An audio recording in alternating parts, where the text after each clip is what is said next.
Hi అండి, ఎలా ఉన్నారు అందరూ? Welcome back to Lalitha's kitchen. ఈరోజు మన వీడియో వచ్చేసి మామిడికాయ వేసి చేపల పులుసు ఎలా చేయాలో చూపించబోతున్నాను.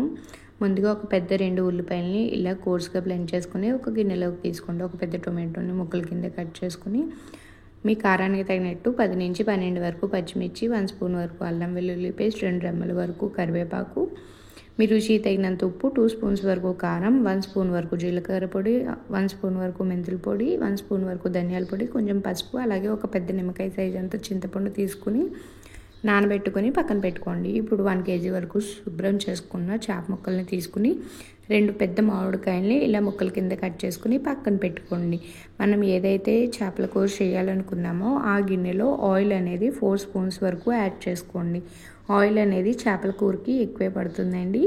ఆయిల్ యాడ్ చేసుకుని హీట్ అయిన తర్వాత ఆవాలు, జీలకర్ర, మెంతులు వేసి ఒక్కసారి ఫ్రై చేసుకుని ఇందులోనే కట్ చేసి పెట్టుకున్న పచ్చిమిర్చి, కరివేపాకు కూడా వేసుకుని మరొకసారి ఫ్రై చేసుకుని మనం ముందుగా కోర్సుగా బ్లెండ్ చేసి పెట్టుకున్న ఉల్లిపాయ ముద్ద కూడా వేసుకుని మొత్తం పచ్చివాసన పోయేంత వరకు, బ్రౌన్ కలర్ వచ్చేంత వరకు మూత పెట్టి మగ్గించుకోండి. ఉల్లిపాయ ఇలా వేగిన తర్వాత ఇందులో కట్ చేసి పెట్టుకున్న టొమాటో ముక్కలు అలాగే కొంచెం పసుపు వేసుకుని టొమాటో అనేది మెత్తగా అయ్యేంత వరకు మూత పెట్టి మగ్గించుకోండి. టొమాటో మెత్తగా అయిన తర్వాత మనం ఫ్రెష్గా దంచుకున్న అల్లం వెల్లుల్లి పేస్ట్, మీ రుచికి తగినంత ఉప్పు, పసుపు, కారం, ధనియాల పొడి, జీలకర్ర పొడి, మెంతుల పొడి అన్నిటినీ వేసుకుని ఒక్కసారి బాగా కలుపుకొని కర్రీలో నుంచి ఆయిల్ అనేది సెపరేట్ అయ్యేంత వరకు మీడియం టు లో ఫ్లేమ్లో పెట్టుకుని బాగా ఫ్రై చేసుకోవాలి. కర్రీలో నుంచి లైట్గా ఇలా ఆయిల్ సెపరేట్ అయిన తర్వాత ఇందులో మనం ముందుగా శుభ్రం చేసి పెట్టుకున్న చేప ముక్కల్ని ఇలా వరుసగా పేర్చుకుని మూత పెట్టి మగ్గించుకోండి. ఇలా చేస్తే చేప ముక్కలకి మసాలా అనేది బాగా పడుతుంది. టేస్ట్ కూడా చాలా బాగుంటుంది తినేటప్పుడు. ఇవి ఒక సైడ్ ఇలా 5 మినిట్స్ పాటు మగ్గించుకున్న తర్వాత మరొక సైడ్కి స్లోగా ఫ్లిప్ చేసుకోవాలండి, లేదంటే ముక్క అనేది ఇరిగిపోతుంది. ఇలా రెండో సైడ్కి ఫ్లిప్ చేసుకుని మరొక 5 మినిట్స్ పాటు మూత పెట్టి మగ్గించుకోండి.